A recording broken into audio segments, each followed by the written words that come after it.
focados no Senhor, né, que Ele possa ser o nosso alvo, nosso centro nesse momento, e que possamos tudo que está nos incomodando lá fora, e vamos adorar ao nosso Deus, vamos engrandecer ao Senhor, vamos adorar somente aquele que é digno de todo louvor e toda honra e toda glória. Vamos ficar de pé, vamos orar a Deus, vamos agradecer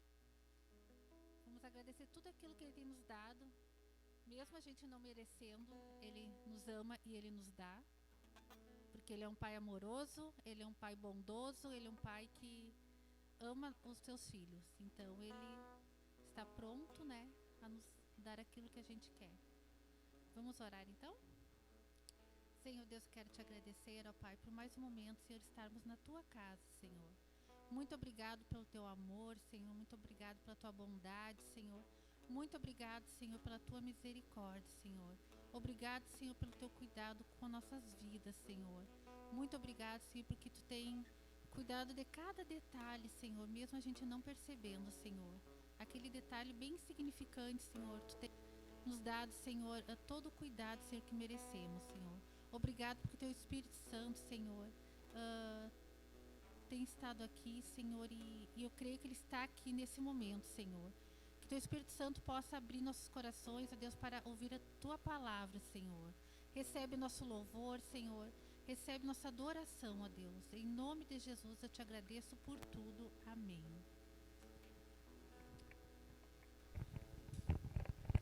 Vamos louvar então nosso Deus.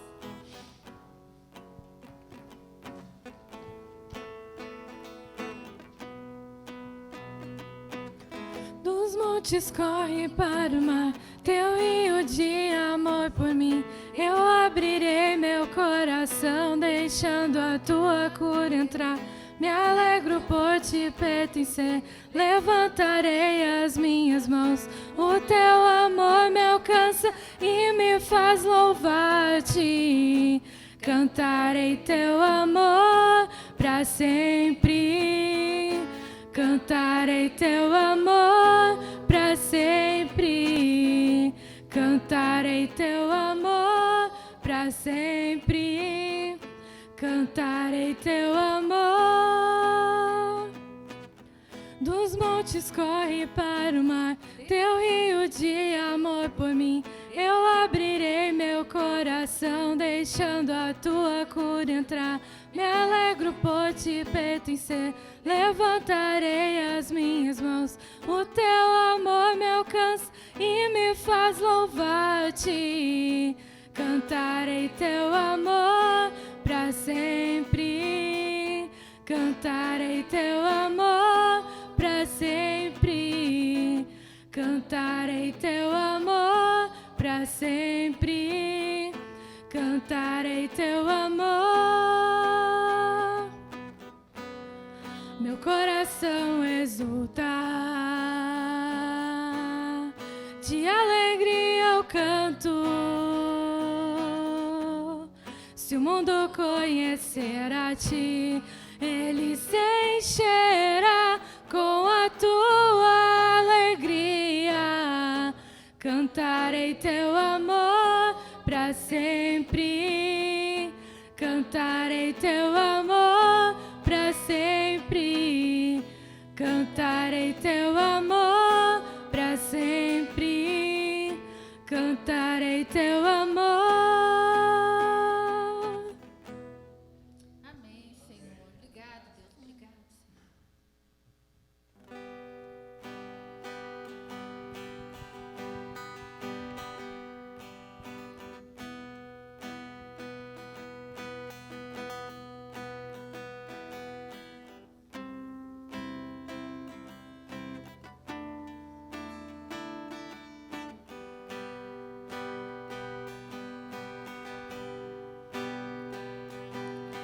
Mesmo sendo assim, pobre pecador, Deus me ama.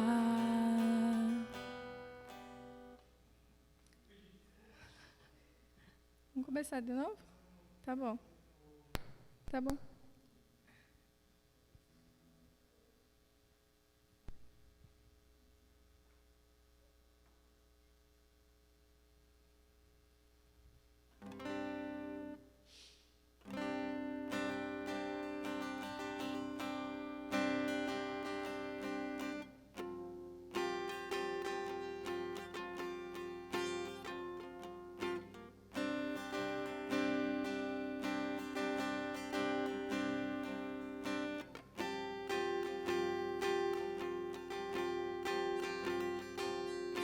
Mesmo sendo assim, pobre pecador, Deus me ama.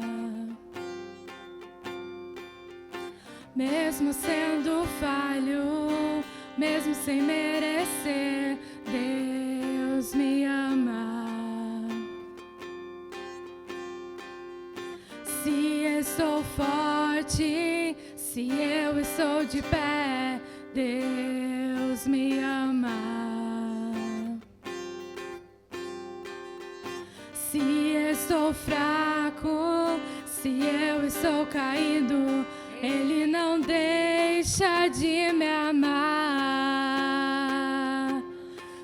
Sem o seu amor, sem o seu perdão, o que seria de mim? Deus me amou tanto que entregou seu filho para morrer em meu lugar. Deus me ama e o seu amor é tão grande, incondicional. Deus me ama e Ele está sempre de braços abertos para mim. Sem o seu amor, sem o seu perdão, o que seria de mim? Deus me amou tanto que entregou seu filho para morrer em meu lugar. Deus me ama e o seu amor é tão grande, incondicional. Deus me ama e Ele está sempre de braços abertos para mim. Sem o seu amor, sem o seu perdão, o que seria de mim? Deus me amou tanto que entregou seu filho para morrer em meu lugar. Deus me ama e o seu amor é tão grande, incondicional. Deus me ama e Ele está sempre de braços abertos para mim.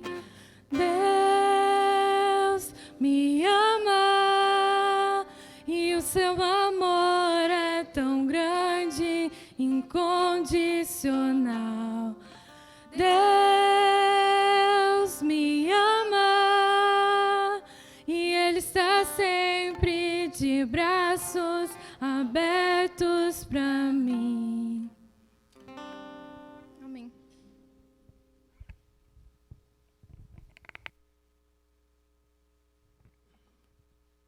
Paz, amada igreja. Como é bom a gente poder estar aqui, né? Mais uma noite louvando o Senhor, uma noite fria, de chuva, mas graças a Ele estamos aqui. E graças a Ele se alegra tanto porque estamos aqui com vontade, com desejo de louvar a Ele, com desejo de entregar nosso coração para Ele, com desejo de aprender da palavra. Amém? Glórias a Deus.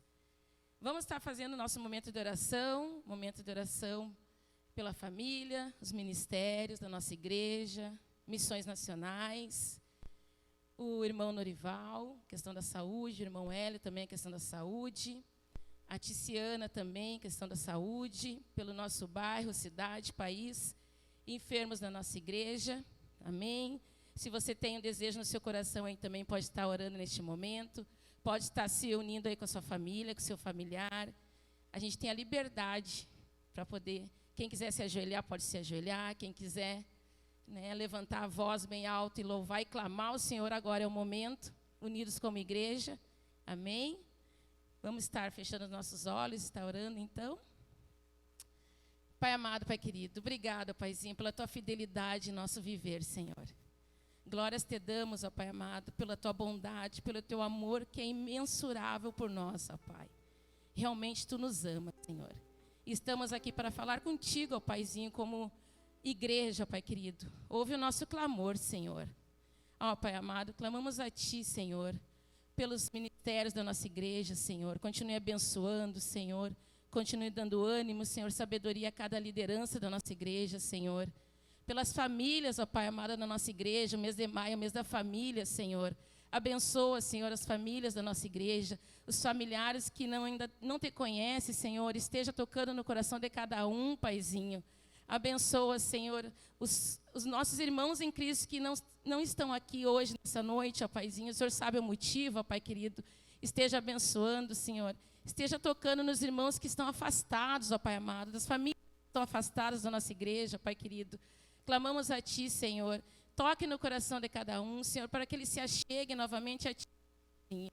Para que realmente, Senhor, eles possam, Senhor, sentir a paz que sentimos, ó Pai, por estarmos contigo, ó Pai querido. Amamos, ó Paizinho, pela saúde dos enfermos, ó Pai. O irmão Norival, ó Paizinho, esteja trazendo a cura, restaurando a saúde deles, Senhor. O Senhor é Deus de milagres, o Senhor é Deus que cura, é Deus que restaura, Senhor. Cremos em ti, ó Pai. Pode fazer o milagre a hora que o Senhor quiser, ó Paizinho.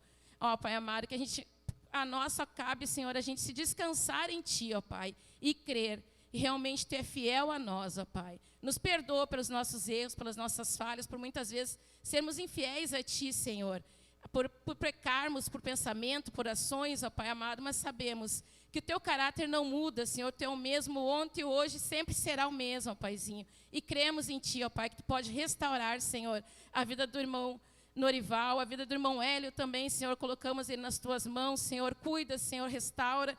Esteja provendo, Senhor, essa cirurgia que ele tanto precisa, ó Paizinho. Esteja à frente, ó Pai querido, guiando, Senhor. A Ticiane também, ó Pai amado, que é a questão da saúde, Senhor, eu não a conheço, mas o Senhor a conhece, ó Paizinho, então esteja restaurando a saúde dela, Senhor, no que for necessário, ó Pai querido. Oramos a Ti também pela nossa Coab, Senhor. Esteja, Senhor, trazendo avivamento no nosso bairro, Senhor, que mais pessoas do nosso bairro venham te conhecer, ó Pai querido. Que as pessoas, Senhor, tenham desejo, ó Pai, de estar na Tua casa, Senhor. Se não for aqui, Senhor, na nossa segunda igreja batista, Senhor, numa casa onde esteja falando a verdade, Senhor, esteja falando a Tua palavra, Senhor. O Senhor conhece, Senhor, como foi dito hoje pela manhã, a semente está sendo lançada, Senhor. Não necessariamente iremos colher essa semente, Senhor, mas o que importa é lançarmos, ó Pai. O que importa é falarmos do Teu grande amor, Senhor, aos quatro cantos, ó Paizinho, que as pessoas que estão sedentas de Ti possam ouvir, Senhor, e que elas possam se achegar, ó Pai amado, a Ti, Senhor, porque Tu é o único, Senhor, digo de toda a honra, toda a glória, todo o louvor, toda a adoração, Paizinho. Esteja, Senhor, trazendo, Senhor, essas pessoas para a Tua casa, Senhor, para que elas possam ouvir a palavra, Senhor, para que elas possam vir Te conhecer, Senhor, e assim realmente ter paz, Senhor, de espírito, ó Pai querido. E que nós, como verdadeiros adoradores, ó Pai, possamos levar o Teu evangelho, Senhor, a quem está precisando, ó Pai. Que percamos o medo, percamos a vergonha, Senhor. E realmente a gente possa fazer o que é nosso dever como cristãos, Senhor. Falar de Ti, Senhor, falar do Teu verdadeiro amor, Senhor. Ó Pai amado, esteja libertando o nosso país também, Senhor. Esteja, Senhor, cuidando de cada um, ó Pai querido, que as pessoas possam vir realmente Te conhecer, Senhor. Porque sabemos que no momento que a gente Te conhece, ó Pai, a gente se sente tranquilo, Senhor, e a gente sabe, ó Pai, que teremos a vida eterna, ó Pai, porque Tu nos deu a salvação, Senhor, e glórias Te damos pelo Teu amor grandioso por nós, ó Pai querido. Esteja transformando, Senhor, o nosso bairro, o nosso país, a nossa Santa Maria, Senhor, que as pessoas possam, Senhor, a vir Te conhecer, se não for através de nós, ó Pai, as pessoas que realmente falem do Teu evangelho, Senhor, mas que a gente possa estar despertando, Senhor, como segunda igreja batista, Senhor, para levar, Senhor, a Tua palavra, Senhor, como devemos fazer, ó Pai. Nos dê coragem, Senhor, nos dê ânimo, nos fortifique, Senhor, como igreja, ó Paizinho. Precisamos de Ti, Senhor. Esteja realmente, Senhor, transformando, Senhor, a nossa comunidade, a nossa igreja, a nossa sociedade, Senhor, porque realmente, ó Pai, precisamos muito de Ti, Senhor. Há muita crueldade no mundo, Senhor.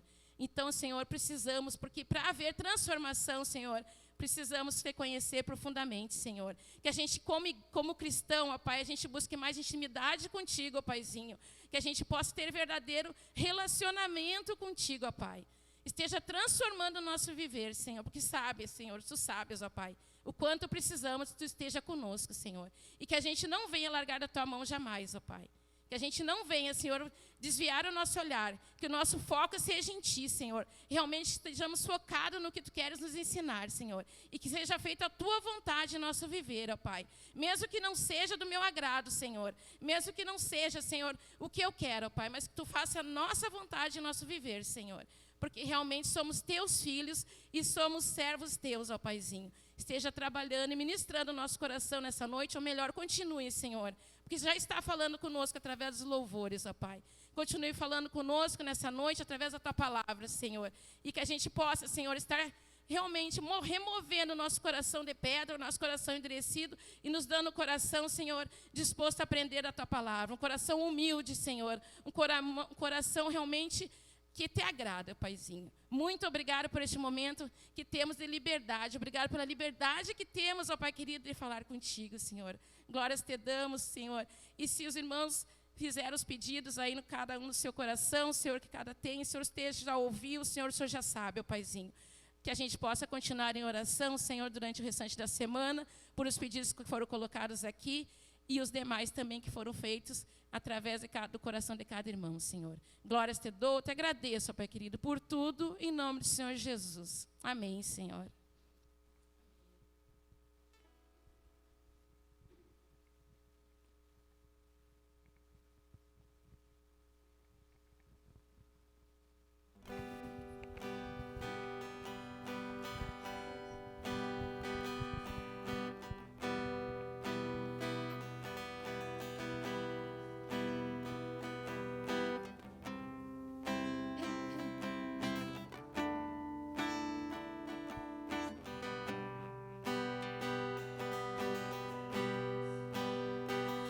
Quão grande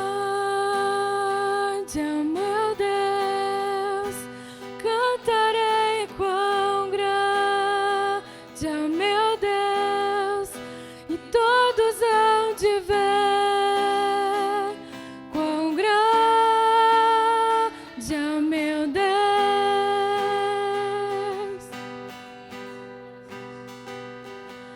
Com esplendor de um rei,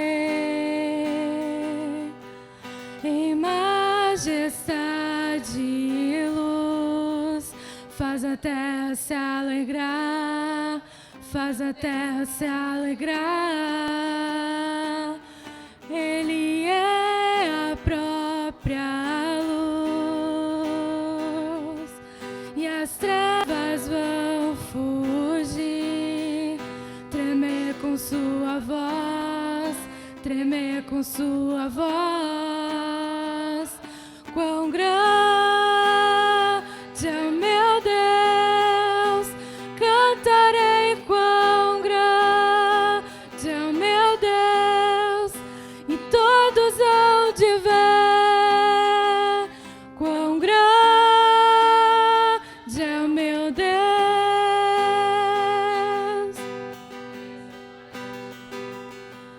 Por gerações Ele é, o tempo está em Tuas mãos, o começo e o fim, o começo e o fim. Três se formam em um, Filho, Espírito e Pai, Cordeiro e Leão, Cordeiro e Leão. Quão grande é o meu Deus, cantarei quão grande é o meu Deus, e todos hão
nossos momentos de dízimos e ofertas.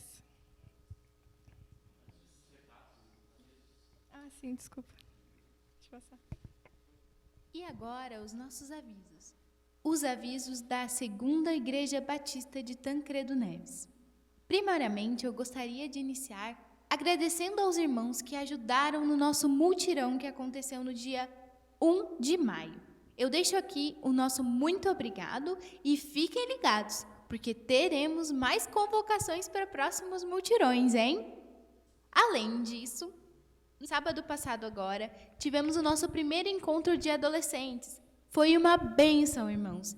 E eu gostaria de deixar avisado que na semana que vem o encontro será às 8 horas na casa da irmã Aline. Então, chamem os jovens, chamem os adolescentes para eles compartilharem juntos a palavra de Deus. Além disso, iniciamos a nossa classe de discipulado hoje na EBD. Ainda dá tempo de você que gostaria de se tornar membro da nossa igreja, por transferência ou por batismo, e entrar nessa classe. Ainda dá tempo. É só falar com o irmão Júlio. Na quarta-feira, temos o nosso encontro de oração. É sempre às 20 horas. Venha estar orando conosco, para que a gente possa ter ainda mais comunhão como igreja. Lembrar também que, todos os domingos, às 9h30 da manhã, temos a nossa EBD. Hoje, estudamos o capítulo de João 4. E foi bênção, irmãos. Venham compartilhar, estar estudando e aprendendo mais da palavra de Deus. Semana que vem estaremos falando do capítulo 5 de João. Temos também, no nosso dia 20 de maio, nosso Chá das Mães. Entre em contato comigo, com a Vanderleia ou com outras mulheres que estão vendendo os convites para que possamos estar juntas nesse momento. Vai ter brindes, vai ter comida, vai ser um tempo muito especial. Você está convidada para participar conosco e chamar suas amigas. Além disso, no dia 21 de maio, teremos o nosso risoto. Então, já se programe para tirar esse tempo e estar aqui na igreja, ajudando a fazer o risoto, ou doando alimentos, ou também participando da venda dos risotos. Você é nosso convidado e você está convocado para esse momento do risoto também, tá? Então, por hoje é isso. Estejam atentos às nossas redes sociais, estejam atentos aos avisos que a gente vai colocando no nosso grupo de WhatsApp na semana. Deus abençoe.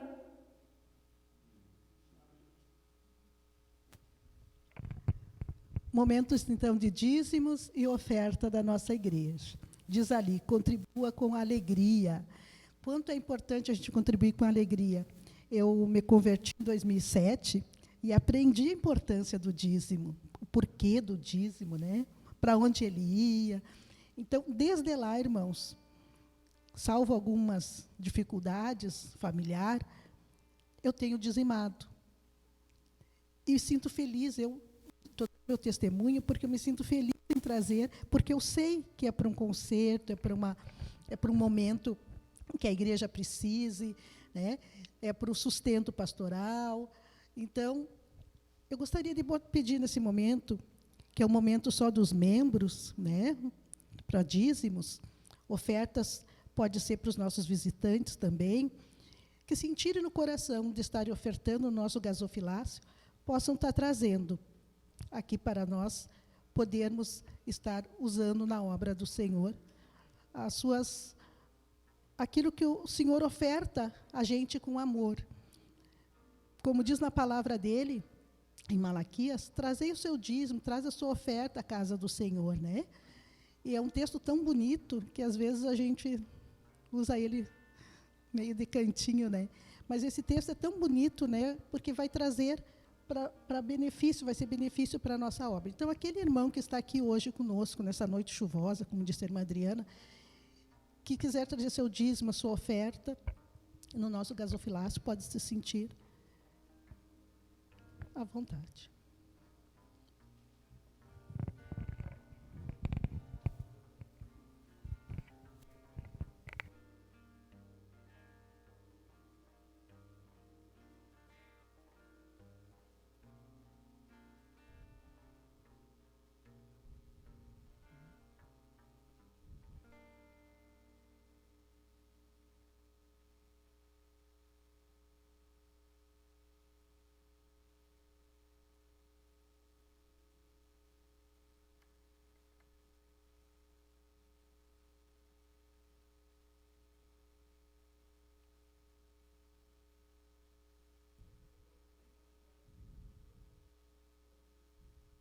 Amém. Bem, obrigado pela oração, irmão Josias. Podem se assentar. Hoje é noite de ceia, né? Essa noite chuvosa.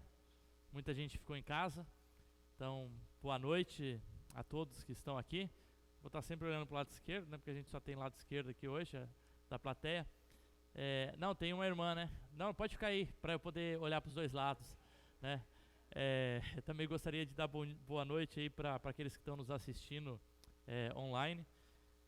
Talvez, quem sabe, os irmãos nossos aqui que ficaram em casa, né? Estão assistindo online, então boa noite aí a todos.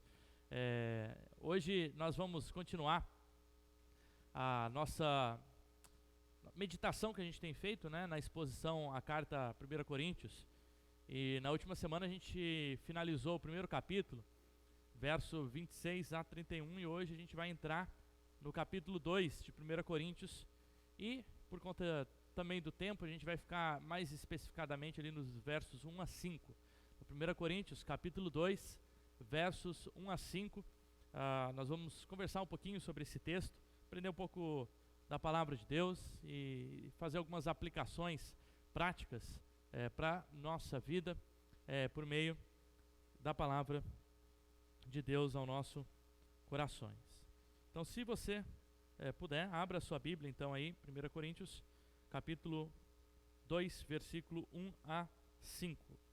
Diz assim: irmãos, quando estive com vocês, anunciando-lhes o mistério de Deus, não fiz com ostentação de linguagem ou de sabedoria, porque decidi nada saber entre vocês, a não ser Jesus e este crucificado.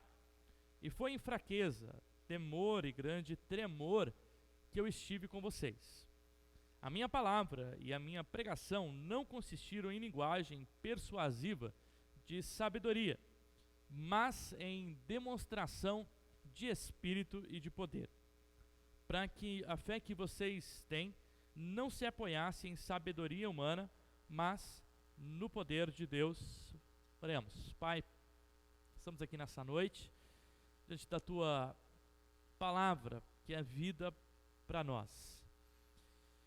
Deus, que a Tua palavra, que é vida para nós, provoque vida no nosso coração, transformação nas nossas mentes, e que o nosso coração pulse, ó Deus Pai, pela Tua obra, e que hoje possamos sair daqui, como lemos no versículo 4, cheios do poder do Teu Espírito Santo, por meio da ministração da Tua palavra que é essa ministração de poder do Espírito. Deus, nós colocamos a nossa vida, o nosso intelecto, o nosso coração, os nossos sentimentos, todos diante do Senhor e da Tua palavra, para que o Senhor fale aos nossos corações, em nome do Senhor Jesus Cristo. Amém. Amém.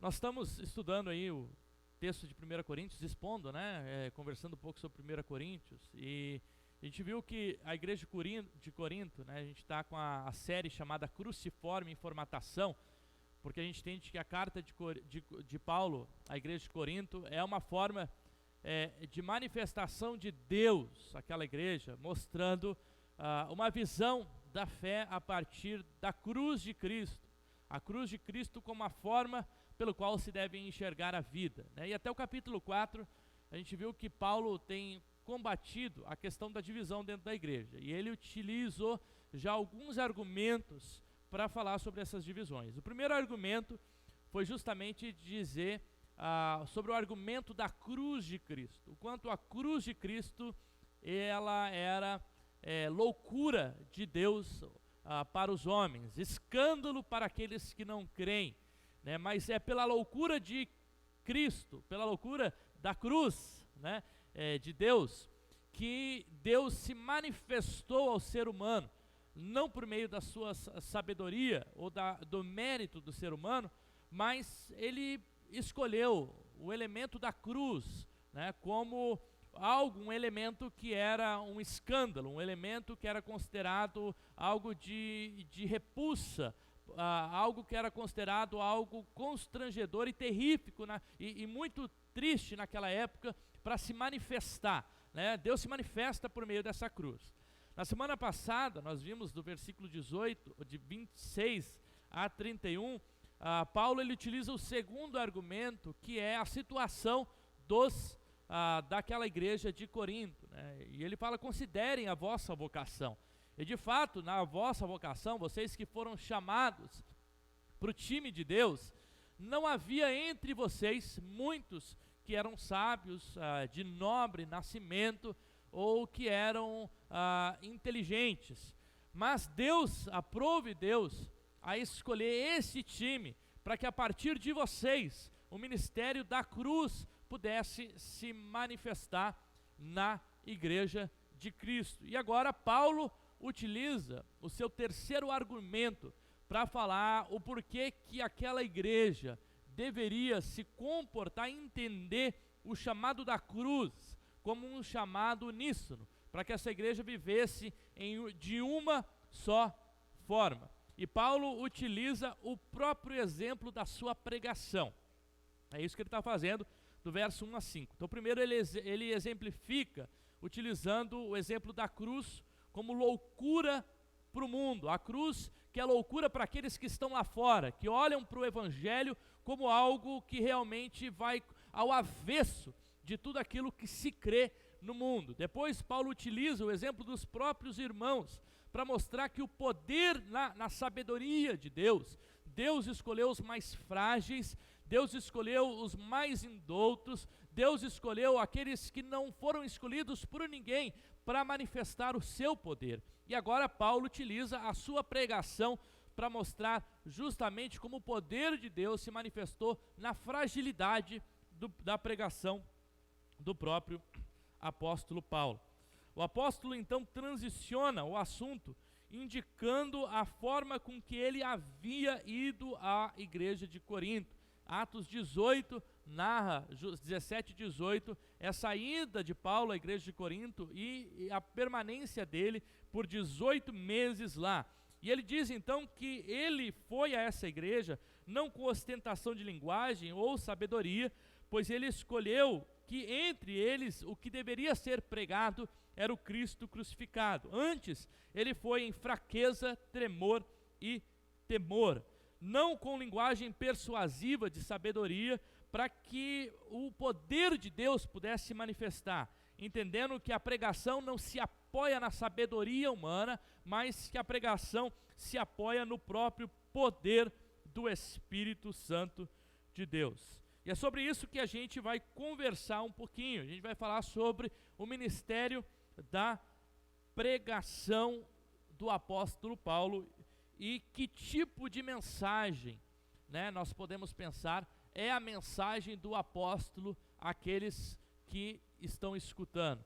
Ou seja, que tipo de evangelho, que tipo de mensagem Deus nos relega como transmissores, como arautos, como anunciadores de Deus, a fim de que nós possamos proclamar o reino de Deus.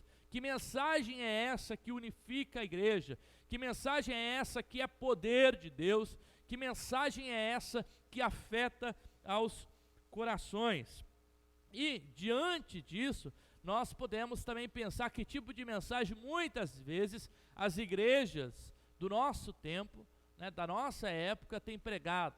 E como essas mensagens têm ou não sido paralela à mensagem que o próprio apóstolo Paulo indica como uma mensagem de poder de Deus. Quais são, então, as dimensões da proclamação, dessa proclamação que produz transformação? E para isso, nós vamos olhar aqui 5 pontos. Qual era a natureza da proclamação do apóstolo Paulo? Qual era a posição do apóstolo Paulo diante dessa mensagem? Natureza, posição. Qual era a atitude do apóstolo Paulo diante da sua mensagem? Qual a fonte da sua mensagem e qual a finalidade da sua mensagem, né? Então nós vamos aí andar por esses 5 versículos e tentar compreender esses 5 pontos. A natureza da mensagem, a posição, a atitude, a fonte e a finalidade da mensagem de Deus. O próprio apóstolo Paulo começa dizendo assim, então, no versículo 1, irmãos, quando eu estive com vocês, anunciando-lhes o mistério de Deus. Não o fiz com ostentação de linguagem ou de sabedoria. Então Paulo, de novo, ele direciona aos seus irmãos, né, como de uma forma fraterna. Lembrem-se que não muitos de vocês foram escolhidos quando não eram nada, ou poucos de vocês eram alguma coisa quando foram escolhidos, que é o que ele diz nos versículos antes. Aqui ele continua dizendo: eu, de fato, quando estive com vocês, eu escolhi não utilizar da ostentação de linguagem ou de sabedoria. Antes eu anunciei o mistério de Deus. Algumas traduções vão dizer que eu anunciei o testemunho de Deus. Mas aqui o texto, os melhores manuscritos, a maioria dos estudiosos apoia aqui a ideia de mistério de Deus. Ou seja, a proclamação desse evangelho, do qual nós proclamamos, é primeiramente um mistério. Essa é a natureza, do que o apóstolo Paulo está dizendo. E o mistério nada mais é do que aquilo que não está o quê? Revelado. O mistério é algo que está oculto e que precisa ser revelado. E alguém precisa revelar. E aqui no texto, quem revela o mistério de Deus é o próprio Deus, que revela por meio da cruz, por meio de Cristo Jesus, esse mistério. A fé, e isso que a gente precisa compreender, a fé, a proclamação da fé é um mistério. O mistério não é um enigma. Muitas pessoas entendem a fé como um enigma. O enigma é algo que a gente consegue discernir. A gente coloca 1 mais 1 e chega a 2. E aqui então está a lógica do mistério de Deus. Antes, o mistério é algo que Deus, na sua sabedoria, escolheu por meio da cruz, por meio de Cristo, revelar o mistério ao ser humano. Então a cruz de Cristo revela esse poder de Deus salvífico ao ser humano, e isso nos leva muitas vezes a entender que a natureza da nossa fé muitas vezes vai ser por essa fonte do mistério de Deus. E aqui, quem já anda com Deus há um tempo, quem já está na fé há um tempo, sabe que muitas coisas na nossa vida, elas ainda estão nesse campo do mistério. Nem tudo na nossa vida a gente vai conseguir discernir os porquês ou os paraquês. Nem tudo na nossa existência a gente vai conseguir compreender. E talvez olhando para a sua própria vida, talvez haja algo aí dentro que ainda é um mistério, que ainda não foi revelado, que ainda não, Deus não, escolheu ainda não colocar a luz sobre esse mistério. Só que aqueles que abraçam a fé precisam compreender que a fé é sim um mistério e é aprender a conviver com o mistério. Aprender a conviver às vezes com a própria incompreensão, com o não entendimento. Às vezes o que nós precisamos é um passo de confiança e de fé, e não de compreensão de todas as coisas que acontecem na nossa própria vida. Talvez exista coisas que você não compreenda que na sua própria existência. E talvez a gente vai passar por toda a nossa vida com Deus sem compreender algumas questões que acontecem com a gente. E a fé, ela precisa se direcionar entendendo e confiando em Deus, mesmo apesar dos mistérios que muitas vezes nós precisamos experimentar. É um mistério de perguntas que às vezes a gente não consegue responder. Por que que existe tanto sofrimento no ser humano? Por que que existe tanta crueldade onde a gente vive? Por que que existe tanta injustiça? Por que que bebês muitas vezes morrem de forma prematura? Por que que pessoas tiram a própria vida mesmo tendo fé em Deus?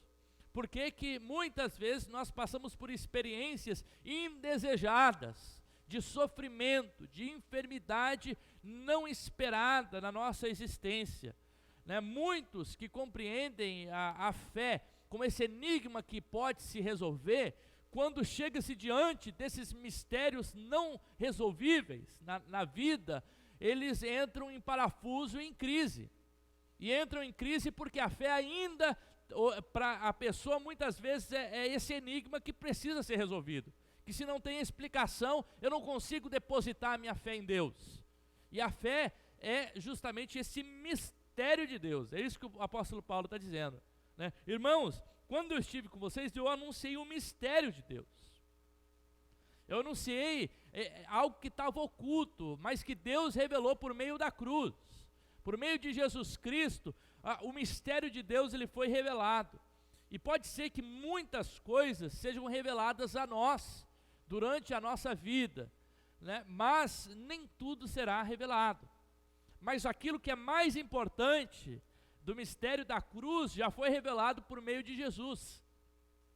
Em Cristo Jesus, a salvação ao ser humano foi oferecida. E aberto então aquilo que antes era oculto, agora o ser humano ele tem acesso por meio de Jesus Cristo à salvação. Paulo expõe então a natureza da sua proclamação. Ele não faz essa proclamação com ostentação de linguagem ou sabedoria. E aqui Paulo ele não está contrariando a sabedoria pela sabedoria em si, ou a linguagem rebuscada pela linguagem rebuscada, a persuasão pela a persuasão, mas justamente de que o mistério de Deus, que foi revelado por meio de Jesus, não pode ser revelado por nenhum desses apetrechos, por nenhuma dessas estratégias humanas, por nenhuma dessas veiculações. A mensagem pregada não é a mensagem da sabedoria, da auto-performance ou da auto-apresentação. A pregação não é oportunidade para o pastor ou para aquele que prega para mostrar o quanto ele conhece ou não da Bíblia, para mostrar o quanto ele tem conhecimento de eloquência ou de retórica. Mas a pregação é o mistério de Deus sendo revelado. E o mistério de Deus sendo revelado, e para Paulo aqui ele escolheu de forma simples, uma mensagem que vai aos corações, uma mensagem que chega às vidas. E aqui eu acredito sim que Deus nos chama para conhecer a sua palavra, que nós devemos estudar a palavra dele, mas que de forma alguma o poder de Deus pode se manifestar por esse meio. Paulo continua então no versículo 2, falando acerca da posição dele diante dessa mensagem. Ele diz assim: porque eu decidi, e olha o que ele decidiu, nada saber entre vocês, a não ser Jesus Cristo e esse crucificado. E olha que Paulo não era uma pessoa indouta, pelo contrário, né? Paulo ele é um poliglota, ele fala várias línguas. Paulo é alguém que estudou vários anos com Gamaliel, né? Quase foi ali considerado um fariseu e chegou ao fim da escola farisaica. Mas quando ele chega para aquela igreja em Corinto, onde ele percebe que aquela igreja ela enaltecia tanto a autoapresentação, a retórica, a persuasão por meio da sabedoria, ele diz então que ele escolheu ali pregar o Cristo, o que? De forma simples e de nada saber entre eles. Uma mensagem simples. Eu acho que até uma estratégia do próprio Paulo para mostrar que o poder de Deus não está naquilo que a igreja de Corinto esperava, na performance dos seus oradores, mas antes o poder de Deus está manifesto. Liga o ar-condicionado ali para a gente. Antes, o poder de Deus está manifesto justamente nessa questão de que Paulo escolhe de uma forma simples. O evangelho, ele precisa, não importando, né, o quanto conhecimento a gente tem, ele precisa sempre vir da forma ou de uma forma da humildade. O caráter divino e de humildade do cristianismo é demonstrado aqui pelo apóstolo Paulo de três maneiras. Primeiro, porque Paulo lá em 1 Coríntios 1,18 diz que o evangelho não tem relação com a inteligência humana. Em 1 Coríntios 1,26 diz que aqueles que foram chamados daquela igreja não eram de fato aqueles que eram de alto calibre, né? E aqui ele diz que o evangelho foi apresentado de forma simples. Ou seja, não é a autoconfiança que pode promover qualquer presença eficaz do evangelho. Antes, é o poder de Deus que pode manifestar por meio de uma atitude de humildade daquele que proclama a mensagem, né? E ter uma atitude de humildade é justamente ter esse reconhecimento de que nós somos vasos frágeis, né? Como foi pregado aqui algumas semanas atrás, mas que a mensagem do evangelho é poderosa, mas que a mensagem do evangelho é o conteúdo que pode transformar qualquer realidade humana, de que apesar da incapacidade humana, da fragilidade, da fraqueza humana, o poder de Deus se manifesta nesse vaso frágil. E quando nós somos colocados diante dessa situação, a posição daquele que proclama, daquele que fala de Deus, nunca tem que ser a partir da soberba. Às vezes a gente proclama a partir da soberba. E quando a gente proclama a partir da soberba? Quando a gente pensa que porque a gente está proclamando o evangelho, a gente é melhor do que a outra pessoa que está ouvindo.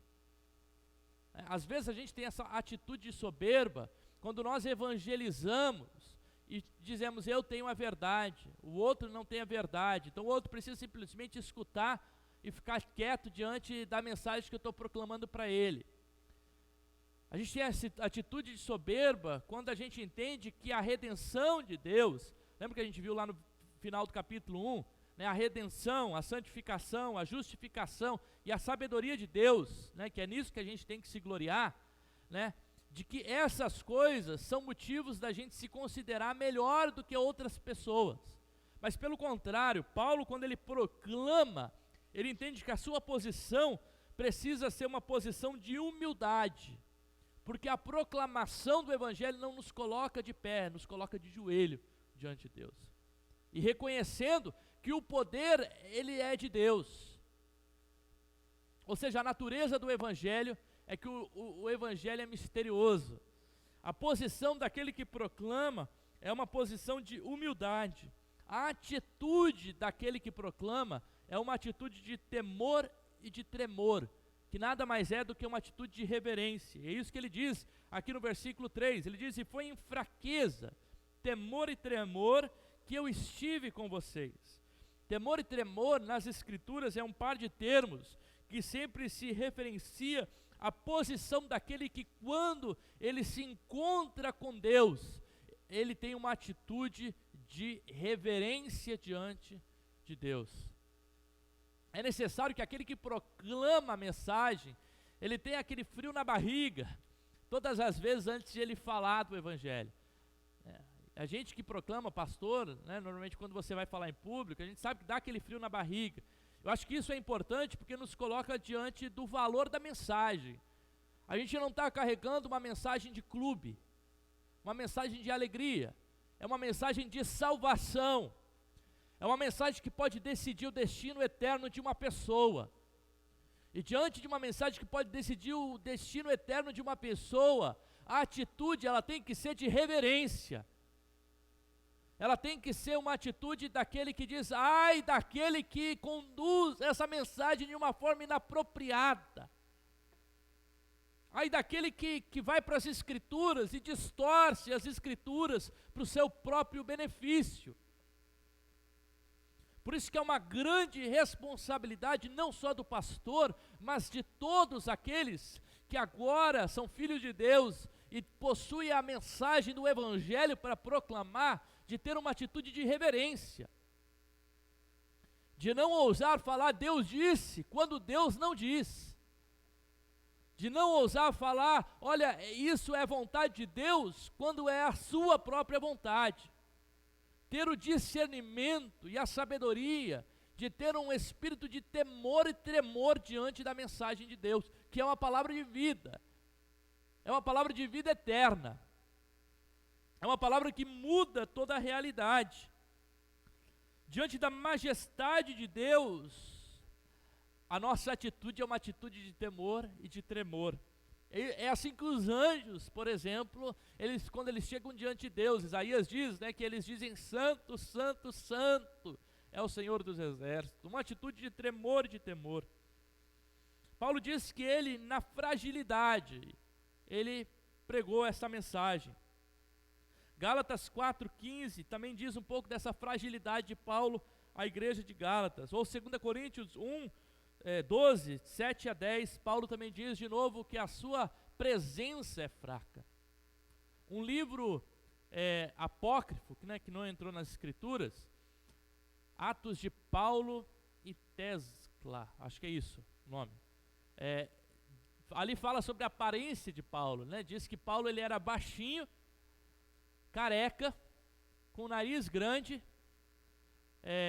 e que ele não tinha uma fala tão prominente, né? Então a gente imagina que quando as escrituras dizem que a presença de Paulo é fraca, talvez a gente pode pensar até a própria presença física, né? Não era alguém que chegava e causava aquilo que a igreja de Corinto estava procurando, né? Sabe, o grande retoricista, o cara que está ligado à sabedoria da filosofia grega, né? Pelo contrário, e não só isso, né? Gálatas 4,15 diz que se fosse possível a igreja de Gálatas, né, aqueles da igreja de Gálatas, eles tirariam o próprio olho e dariam para Paulo.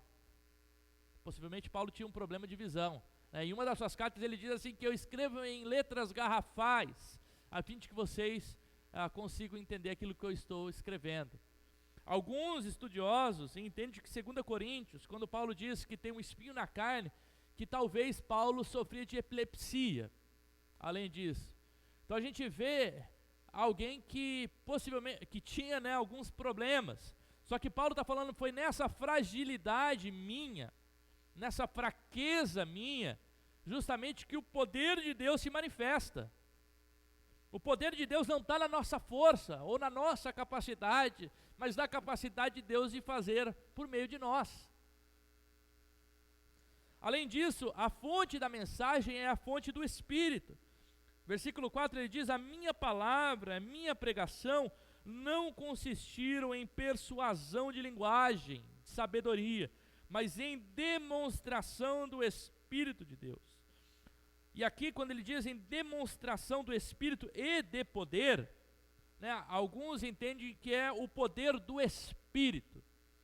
E o poder do Espírito não ligado a sinais e prodígios, que é o que os judeus procuram, né? Diz lá em Corinto, os judeus procuram sinais, mas justamente a mensagem que é capaz, o dunamis, né, o poder de Deus, que é capaz de trazer conversão aos corações e mudança aos corações.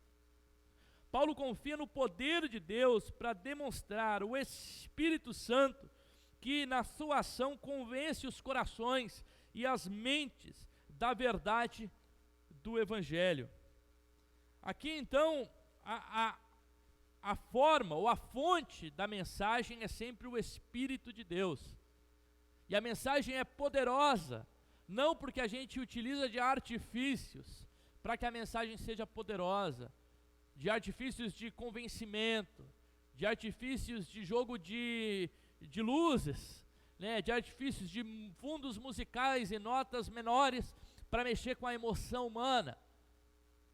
Não, a mensagem é poderosa porque o Espírito é poderoso. E o Espírito que é poderoso, ele pode mudar e transformar as realidades.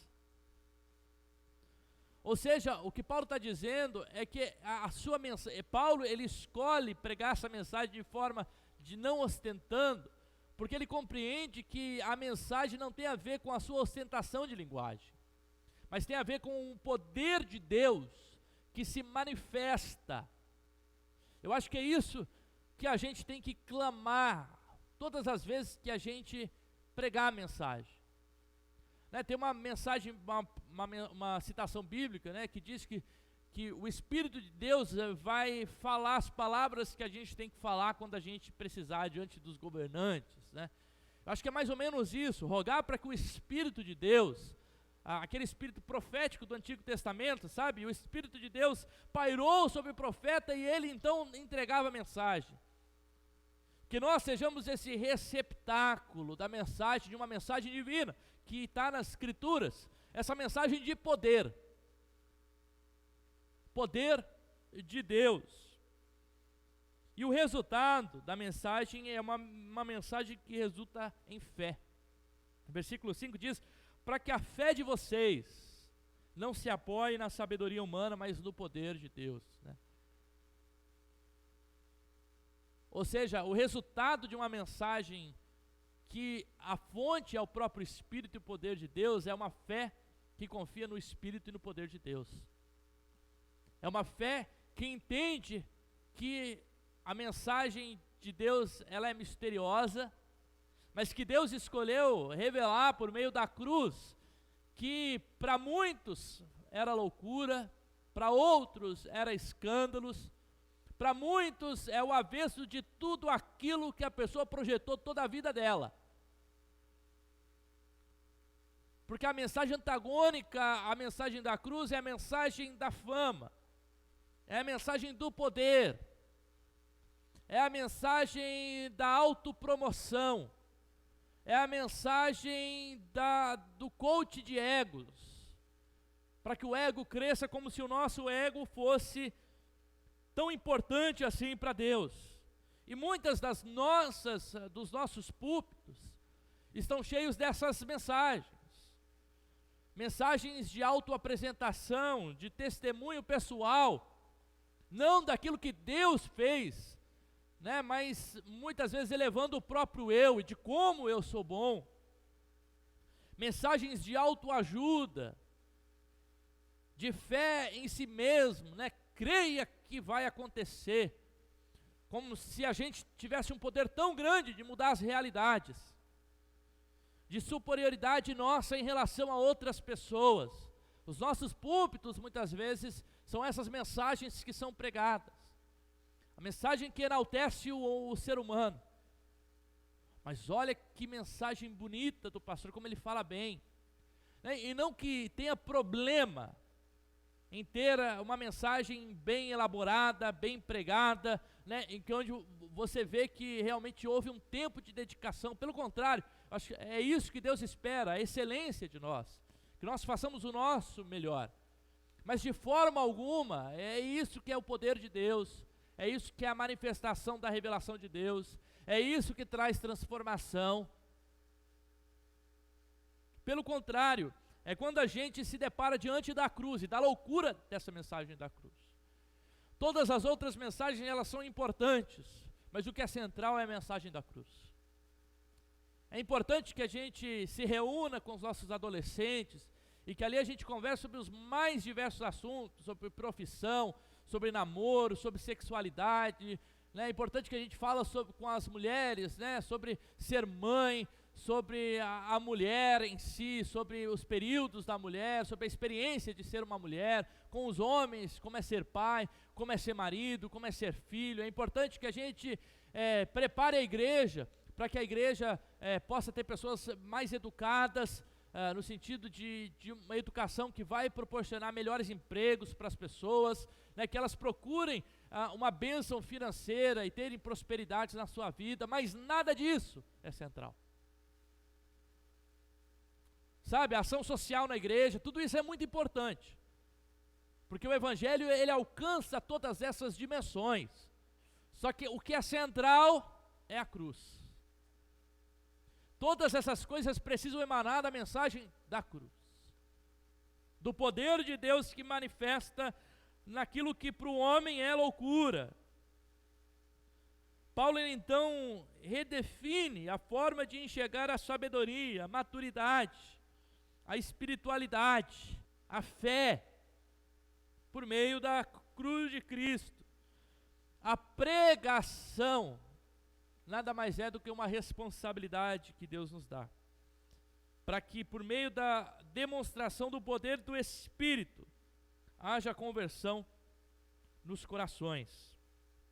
Que a gente possa compreender a natureza desse evangelho, um evangelho que é mistério de Deus. Possa compreender a nossa posição diante desse mistério, que é uma posição de humildade. A nossa atitude de reverência com temor e tremor. A fonte, que é o poder do Espírito de Deus, da onde emana toda a transformação. E a finalidade, que é produzir fé nos corações.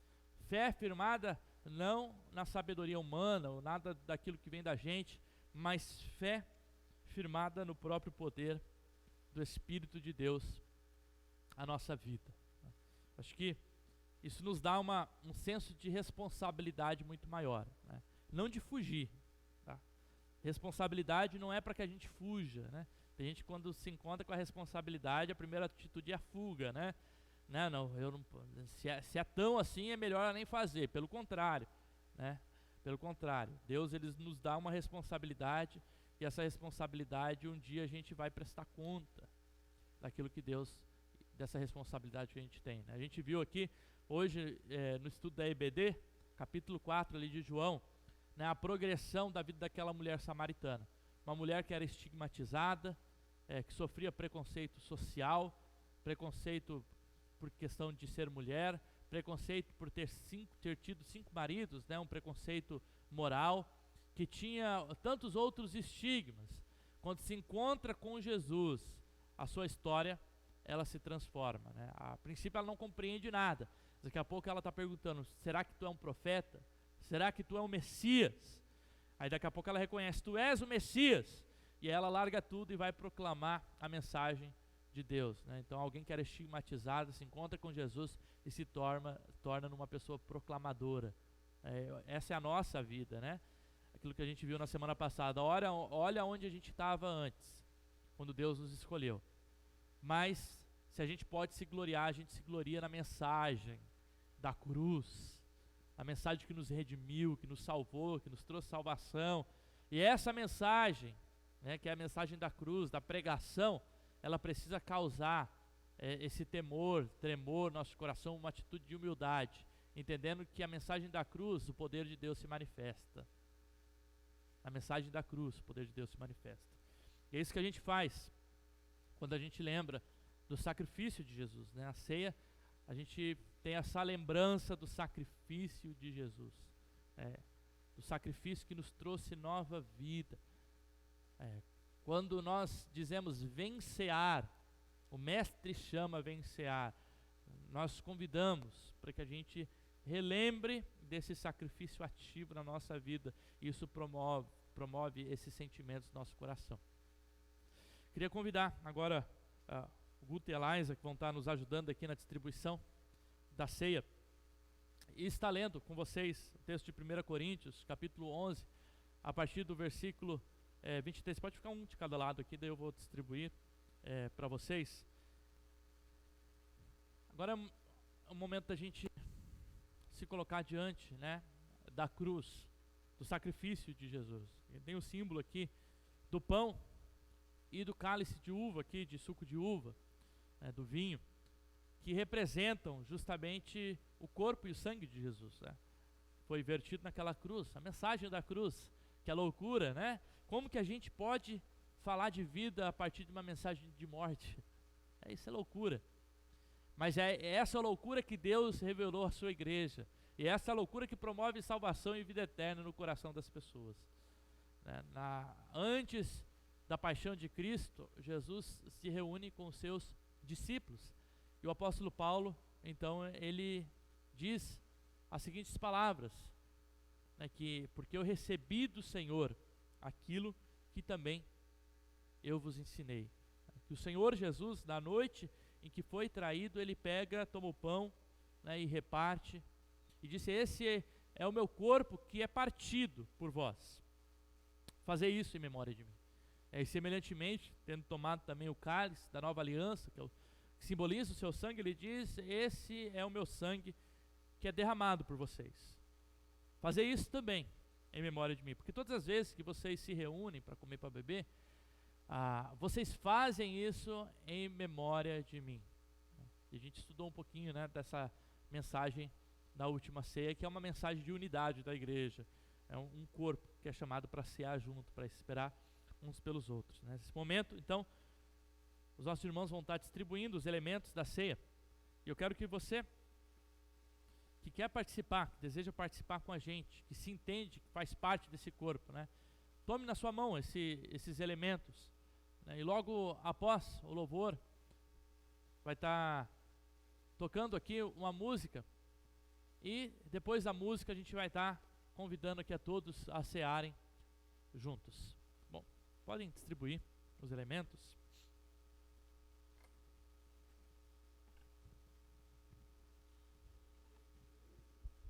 Pode tocar.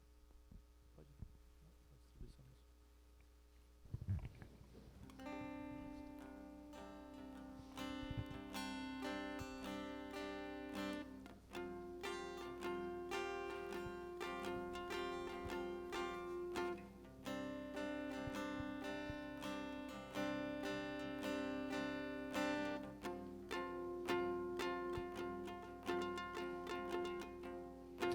Mesmo sendo assim, pobre pecador, Deus me ama. Mesmo sendo falho, mesmo sem merecer, Deus me ama. Se eu sou forte, se eu estou de pé, Deus me ama. Se estou fraco, se eu estou caído, Ele não deixa de me amar. Sem o seu amor, sem o seu perdão, o que seria de mim? Deus me amou tanto que entregou seu filho para morrer em meu lugar.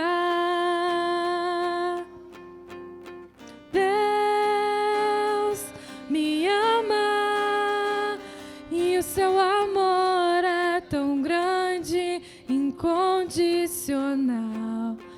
Deus me ama e Ele está sempre de braços abertos para mim.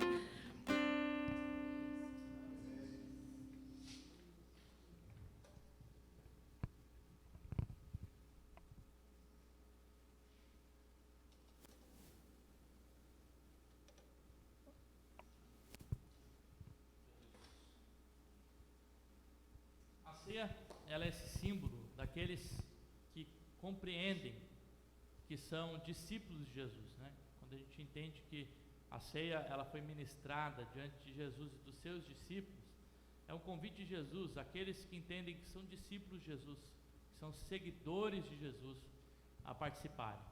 E a gente faz isso como igreja, né, até que Jesus venha. Então, quando nós participarmos do cálice e do pão, faça isso, né, como a gente viu aqui, com reverência, compreendendo, né, que é a mensagem da cruz que está nesses elementos. É uma ordenança, né? Nós entendemos que a ceia ela não é um sacramento, né? Não é algo que se torna a presença real de Deus ou de Jesus, né? Ou o pão se transforma no corpo e o vinho se transforma no sangue de Jesus, né? Por isso a gente fala ceia do Senhor, né? Ceia do Senhor, e de que ela não tem um específico mandamento de ser santa, mas que como discípulos nós entendemos que essa é a ceia do Senhor, né? Onde nós convidamos aqueles que estão aqui a participarem com a gente dessa ceia. E eu convido então a todos aqui juntamente participarem do corpo e participarem também do suco de uva, né, que simboliza o sangue de Jesus.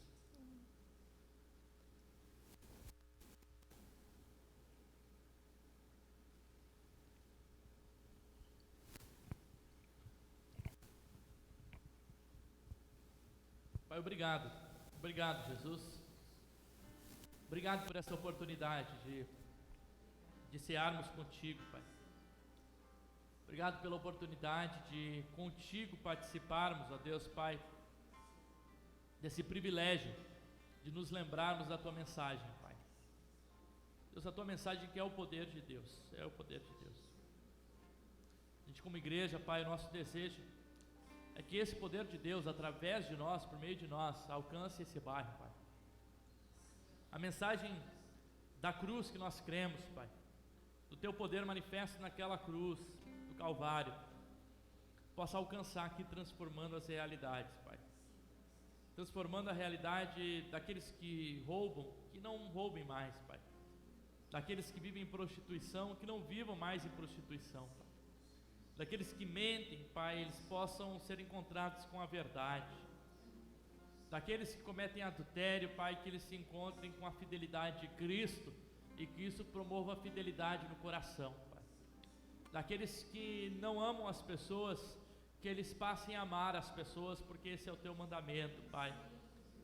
Dos rancorosos, que haja perdão, que haja amor. Daqueles, ó Deus, Pai, que matam por meio das suas palavras e são violentos, sejam de forma psicológica ou de forma física, que a tua paz encontre o coração dessas pessoas, ó Pai. Daqueles que têm vícios e que os vícios os dominam, Pai, que a tua mensagem transforme esses corações, Pai. Essa mensagem que é poderosa, essa mensagem que transforma, essa mensagem que muda os corações, Pai. E nós, como tua igreja, Pai, queremos ser esses recipientes e também, ó Deus, Pai, esses agentes de transformação. É essa a nossa oração em nome do Senhor Jesus Cristo. Amém. Deus abençoe a sua vida, Deus abençoe a sua semana, Deus abençoe todos que estão nos assistindo, né? E que essa seja uma semana realmente onde a gente possa experimentar o poder de Deus na nossa vida. Amém?